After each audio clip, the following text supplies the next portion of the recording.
Hello students, video शुरू करने से पहले प्लीज चैनल को लाइक, शेयर और सब्सक्राइब जरूर करें। एक इम्पॉर्टेंट इन्फॉर्मेशन, अगर आपको इस वीडियो के नोट्स चाहिए तो डिस्क्रिप्शन बॉक्स में दिया गया डाउनलोड लिंक चेक करें। Thank you. चलिए शुरू करते हैं। इस वीडियो में हम पढ़ेंगे ESO 13 सोशियोलॉजिकल थॉट के प्रीवियस ईयर क्वेश्चन और most important questions with answers. ये क्वेश्चंस आपके एग्जाम के लिए बहुत इम्पोर्टेंट है। अगर आपने ये अच्छे से कर लिए तो एग्जाम निकलना पक्का है। Let's begin. Question 5, discuss Weber's concept of ideal type with suitable examples. Question explanation. इस क्वेश्चन में हमें मैक्स वेबर के आइडियल टाइप का कॉन्सेप्ट समझाना है। इसका मीनिंग, फीचर्स और इसको वेबर ने क्यों इंट्रोड्यूस किया, सब एक्सप्लेन करना है। साथ ही कुछ एग्जांपल्स देने हैं ताकि कॉन्सेप्ट क्लियर हो।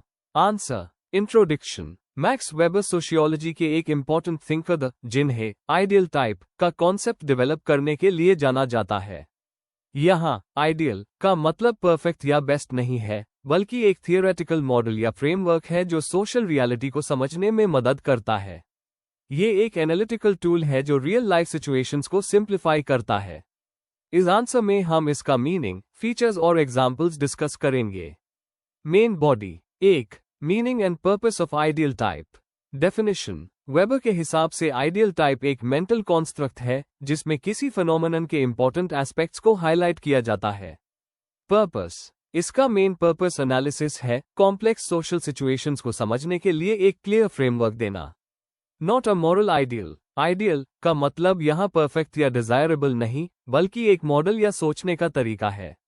एग्जाम्पल। वेबर का ब्यूरोक्रेसी मॉडल एक आइडियल टाइप है जो रियल लाइफ ब्यूरोक्रेसी से मैच नहीं करता बट उनको समझने में मदद करता है। 2. Characteristics of ideal type. Abstract concept. ये एक एब्स्ट्रैक्ट टूल है, रियल डिस्क्रिप्शन नहीं है। Selective emphasis. सिर्फ उन पॉइंट्स को फोकस करता है जो स्टडी के लिए इंपॉर्टेंट होते हैं। Comparative nature. रियल सिचुएशंस को आइडियल टाइप से कंपेयर किया जाता है ताकि सिमिलैरिटीज और डिफरेंसेस पता चल सके। Dynamic and flexible. Ideal types को मॉडिफाई किया जा सकता है जब नए कॉन्टेक्स्ट्स या डाटा मिलते हैं। एग्जाम्पल। वेबर का प्रोटेस्टेंट एथिक भी एक आइडियल टाइप है जो कैपिटलिज्म के राइट्स को एक्सप्लेन करता है। 3. Types and examples of ideal type. Weber ने अलग अलग फील्ड्स के लिए आइडियल टाइप्स बनाए। Bureaucracy, features, hierarchy, rules, impersonality, division of labour. Real organisations को समझने के लिए कंपेयर किया जाता है। ऑथोरिटी। वेबर के 3 types, traditional, charismatic, rational, legal authority. Power और लेजिटिमेसी समझने के लिए उस होती है। Economic behaviour. Rational economic man एक आइडियल टाइप है जो मार्केट बिहेवियर समझाता है। ये एग्जाम्पल्स दिखाते हैं कि आइडियल टाइप्स रियल कॉपीज नहीं होते, बल्कि एनालिसिस के टूल्स होते हैं। 4. Criticism and importance. क्रिटिसिज्म। कई लोग कहते हैं कि आइडियल टाइप्स रियलिटी को सिंप्लीफाई कर देते हैं। कल्चरल और सिचुएशनल फैक्टर्स इग्नोर हो सकते हैं। कभी कभी थियरी और प्रैक्टिस का गैप बन जाता है। इम्पोर्टेंस। फिर भी ये सोशियोलॉजिकल स्टडीज में बहुत यूजफुल है। कॉम्प्लेक्स सोशल पैटर्न्स को समझने के लिए ये एक सिस्टमैटिक मेथड देता है। इकोनॉमिक्स, पॉलिटिकल साइंस और मैनेजमेंट जैसे फील्ड्स में भी इसका उस होता है। कंक्लूजन। मैक्स वेबर का आइडियल टाइप कॉन्सेप्ट सोशियोलॉजी में एक स्ट्रॉन्ग मेथडोलॉजिकल टूल है।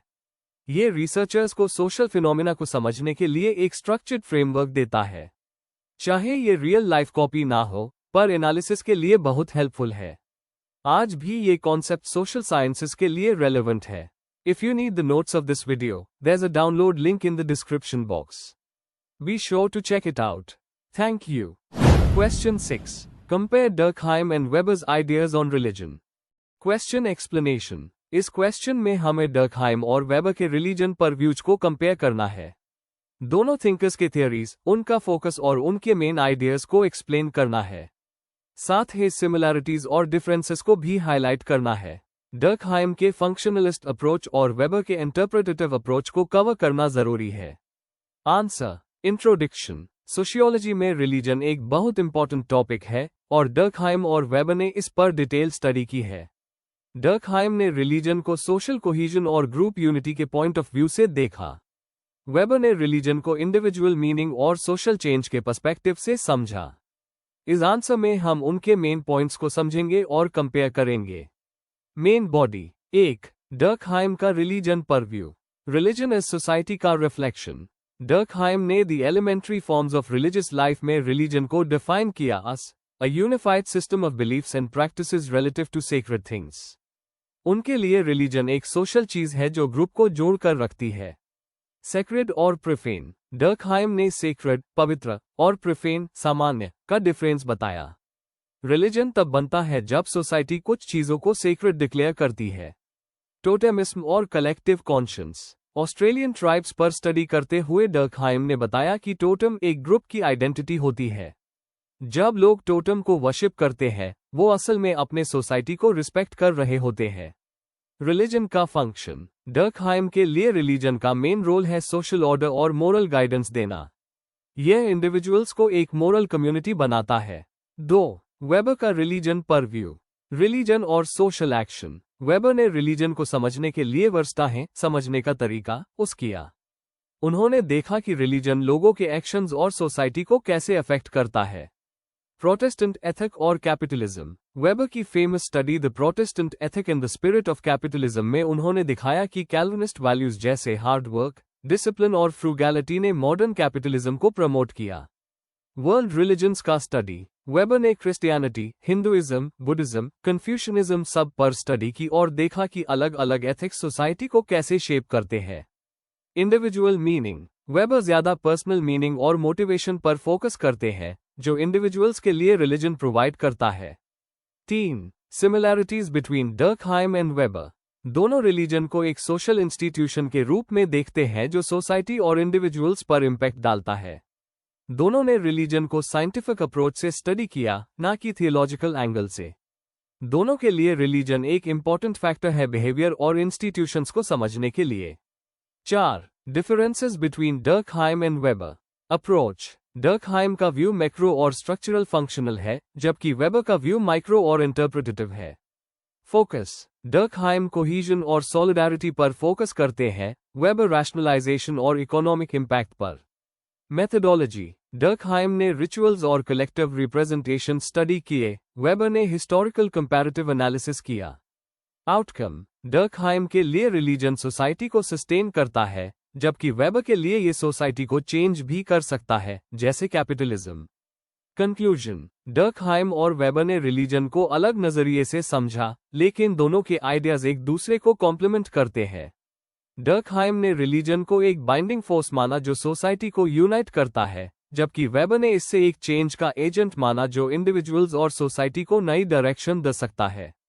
If you need the notes of this video, there's a download link in the description box. Be sure to check it out. Thank you. Question 7. How does Max Weber describe the concept of rationality? Question explanation. इस question में हमें max weber के rationality के concept को explain करना है। इसमें rationality का मतलब, उसके अलग अलग टाइप्स और मॉडर्न सोसाइटी पर इसका इम्पैक्ट समझाना है। हमें यह भी बताना है कि रैशनैलिटी से ह्यूमन बिहेवियर और इंस्टीट्यूशंस कैसे शेप होते हैं। आंसर। इंट्रोडक्शन। मैक्स वेबर के लिए रैशनैलिटी उनके सोशियोलॉजी के सबसे इंपॉर्टेंट कॉन्सेप्ट्स में से एक है। वेबर ने रैशनैलिटी का यूज मॉडर्न सोसाइटी और ऑर्गेनाइजेशन को समझने के लिए किया। रैशनैलिटी का मतलब है एक्शंस और डिसीजंस को रीजन, कैलकुलेशन और लॉजिक के बेसिस पर लेना, ना कि सिर्फ ट्रेडिशन या इमोशन पर। वेबर ने रैशनैलिटी के अलग अलग टाइप्स बताए जो ह्यूमन बिहेवियर और सिस्टम्स को शेप करते हैं। इस आंसर में हम वेबर का डेफिनेशन, टाइप्स और इंपॉर्टेंस डिस्कस करेंगे। Main body. 1. वेबर के नजरिए से रैशनैलिटी क्या है? वेबर के अकॉर्डिंग रैशनैलिटी का मतलब है रीजनिंग और एफिशिएंसी से डिसीजन लेना। ये ट्रेडिशनल या इमोशनल बिहेवियर से अलग है जहां कस्टम्स या फीलिंग्स डोमिनेट करते हैं। वेबर ने रैशनैलिटी को मॉडर्नाइजेशन का की फीचर माना, स्पेशली ब्यूरोक्रेसी और इकोनॉमी में। 2. रैशनैलिटी के टाइप्स वेबर के हिसाब से। ए. प्रैक्टिकल रैशनैलिटी, रोज के काम और डिसीजंस जो पर्सनल एक्सपीरियंस और नीड्स पर बेस्ड होते हैं। एग्जाम्पल, एक किसान वेदर और प्रॉफिट देखकर क्रॉप चूज करता है। फोकस इमीडिएट प्रॉब्लम सॉल्व करने पर होता है। बी. थियोरेटिकल कॉग्निटिव रैशनैलिटी, ये इंटेलेक्चुअल और एनालिटिकल थिंकिंग है। एग्जाम्पल, साइंटिस्ट थियरीज बनाते हैं और रिसर्च करते हैं। लॉजिक और एविडेंस पर ज्यादा एम्फेसिस होता है। सी, सब्सटैंटिव रैशनैलिटी, वैल्यूज और एथिक्स के बेसिस पर डिसीजन लेना। गोल्स मीनिंगफुल होते हैं चाहे एफिशिएंसी कम हो। एग्जाम्पल, सोशल वर्कर गरीबों की मदद करता है क्योंकि उसके वैल्यूज उसको गाइड करते हैं। डी, फॉर्मल इंस्ट्रूमेंटल रैशनैलिटी, सबसे इंपॉर्टेंट वेबर के लिए स्पेशली मॉडर्न सोसाइटीज में रूल्स, लॉस और प्रोसीजर्स फॉलो करके एफिशिएंसी अचीव करना। ब्यूरोक्रेसी और कैपिटलिज्म के सिस्टम्स में ये ज्यादा होता है। एग्जाम्पल, एक कंपनी प्रॉफिट बढ़ाने के लिए डाटा और पॉलिसीज का यूज करती है। 3, रैशनलाइजेशन और मॉडर्नाइजेशन, वेबर कहते हैं रैशनलाइजेशन मॉडर्निटी की पहचान है। ट्रेडिशनल सोसाइटीज से स्ट्रक्चर्ड, रूल बेस्ड सोसाइटीज का ट्रांजिशन होता है। ब्यूरोक्रेसी इसका सबसे बड़ा एग्जाम्पल है जहां रूल्स और हायरार्की डोमिनेट करते हैं। कैपिटलिज्म भी रैशनल कैलकुलेशन पर बेस्ड है। 4, रैशनैलिटी के प्रोज और कॉन्स। पॉजिटिव्स, एफिशिएंसी, प्रेडिक्टेबिलिटी और साइंटिफिक प्रोग्रेस लाया। स्कूल्स, इंडस्ट्रीज और गवर्नेंस सिस्टम्स ऑर्गेनाइज्ड हुए। नेगेटिव्स, वेबर ने आयरन केज का कॉन्सेप्ट दिया। एक्सेस रैशनलाइजेशन से इंडिविजुअलिटी और क्रिएटिविटी कम हो सकती है। क्रिटिक्स कहते हैं कि रैशनैलिटी इमोशंस और कल्चरल वैल्यूज को इग्नोर कर देती है। 5, आज के टाइम में एप्लीकेशन। बिजनेस, पॉलिटिक्स, टेक्नोलॉजी और एजुकेशन सब रैशनल प्रोसेसेस पर चल रहे हैं। एग्जाम्पल, कंपनीज एआई और डाटा ड्रिवन सिस्टम्स का यूज करते हैं। साथ ही ह्यूमन वैल्यूज और एथिक्स को बैलेंस करना भी जरूरी है। कंक्लूजन, मैक्स वेबर का रैशनैलिटी कॉन्सेप्ट मॉडर्न सोसाइटी को समझने के लिए बहुत इंपॉर्टेंट है।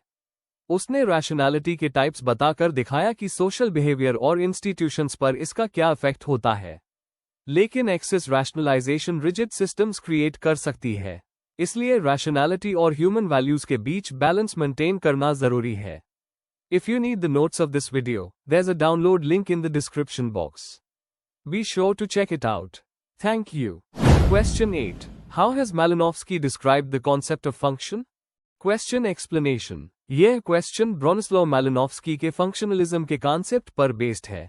इसमें हमें बताना है कि उन्होंने फंक्शन का मतलब क्या समझाया, ये क्यों इंपॉर्टेंट है और कैसे उन्होंने इससे सोसाइटी और कल्चर को स्टडी करने के लिए यूज किया। एग्जाम्पल्स और उनके काम की इंपॉर्टेंस भी बतानी है। Answer, introduction. ब्रोनिस्लाव मालिनोव्स्की एक मशहूर एंथ्रोपोलॉजिस्ट दी और फंक्शनलिस्ट स्कूल के लीडिंग थिंकर माने जाते हैं। उनके अकॉर्डिंग हर कल्चरल प्रैक्टिस या इंस्टीट्यूशन का एक पर्पस होता है जो इंसान की बेसिक नीड्स या सोसाइटी के स्टेबिलिटी को मेंटेन करता है। इस आंसर में हम मालिनोव्स्की के फंक्शन के कॉन्सेप्ट, उनके मेन पॉइंट्स और उनके इम्पैक्ट को डिटेल में समझेंगे। Main body. 1, मालिनोव्स्की और फंक्शनलिज्म का बैकग्राउंड। मालिनोव्स्की 1884 to 1942 एक पॉलिश ब्रिटिश एंथ्रोपोलॉजिस्ट थे जिन्होंने ट्रोब्रियन आइलैंड्स में फील्ड वर्क करके फंक्शनलिज्म डेवलप किया। फंक्शनलिज्म का मेन फोकस होता है समझना कि कल्चर का हर एलिमेंट किसी ना किसी नीड को फुलफिल करता है। 2, मालिनोव्स्की के फंक्शन का डेफिनेशन। मालिनोव्स्की के हिसाब से हर कल्चरल प्रैक्टिस या इंस्टीट्यूशन का काम होता है किसी बायोलॉजिकल, साइकोलॉजिकल या सोशल नीड को फुलफिल करना। कल्चर एक इंटीग्रेटेड सिस्टम है जहां सब चीजें मिलकर काम करती है। एग्जाम्पल, कूलर एक्सचेंज सिस्टम को उन्होंने स्टडी किया जो सोसाइटी में ट्रस्ट और रिलेशनशिप बिल्ड करता है। 3, मालिनोव्स्की के फंक्शनलिज्म के की पॉइंट्स। Basic needs theory. उन्होंने 7 बेसिक नीड्स बताए। Nutrition, reproduction, bodily comfort, safety, relaxation, movement, growth. Family, economy, religion जैसे इंस्टीट्यूशंस इन नीड्स को पूरा करते हैं। डिराइव्ड नीड्स और कल्चरल इंस्टीट्यूशंस। बेसिक नीड्स के बाद सेकेंडरी नीड्स जैसे लॉ, एजुकेशन, गवर्नेंस डेवलप होते हैं। एग्जाम्पल, मैरिज और किनशिप स्ट्रक्चर्स रिप्रोडक्टिव और सोशल नीड्स को पूरा करते हैं। कल्चर का इंटीग्रेशन। कल्चर एक इंटरकनेक्टेड सिस्टम है, एक पार्ट चेंज होने से पूरा सिस्टम अफेक्ट हो सकता है। 4, एग्जाम्पल्स और एप्लीकेशंस। Cooler ring. मालिनोव्स्की का सबसे फेमस एग्जाम्पल कूलर रिंग है जो सेरेमोनियल एक्सचेंज सिस्टम है। इससे दिखाता है कि इवन नॉन इकोनॉमिक एक्टिविटीज का भी एक सोशल और कल्चरल पर्पस होता है। ट्रोब्रियन आइलैंड स्टडीज। फील्ड वर्क ने बताया कि मिथ्स, रिचुअल्स, कस्टम्स रैंडम नहीं होते बल्कि उनका एक साइकोलॉजिकल और सोशल रोल होता है। 5, क्रिटिसिज्म और एवैल्यूएशन। स्ट्रेंथ्स। फील्ड वर्क और पार्टिसिपेंट ऑब्जर्वेशन को इंपॉर्टेंस दी। ह्यूमन नीड्स और कल्चर के रिलेशन को समझाया। क्रिटिसिज्म। क्रिटिक्स कहते हैं कि मैलिनोव्स्की ने इंडिविजुअल नीड्स को ज्यादा इंपॉर्टेंस दी और लार्जर सोशल स्ट्रक्चर को इग्नोर किया। रैडक्लिफ ब्राउन जैसे थिंकर्स सोसाइटी के स्टेबिलिटी पर फोकस करते हैं। हर कस्टम का फंक्शन क्लियर नहीं होता या कभी कभी बिना पर्पस भी एग्जिस्ट करते हैं। कंक्लूजन। मैलिनोव्स्की का फंक्शन का कॉन्सेप्ट एंथ्रोपोलॉजी के लिए एक रेवोल्यूशनरी स्टेप था। उन्होंने दिखाया कि हर कल्चरल एलिमेंट का एक पर्पस होता है जो इंसान और सोसाइटी दोनों के लिए इंपॉर्टेंट है। क्रिटिसिज्म के बावजूद उनका काम सोशियोलॉजिकल और एंथ्रोपोलॉजिकल स्टडीज के लिए एक फाउंडेशन है। Before we end, please like, share and subscribe the channel for more such study materials and one important information अगर आपको नोट्स चाहिए तो डिस्क्रिप्शन बॉक्स में डाउनलोड लिंक दिया हुआ है, जरूर चेक करें। Thank you.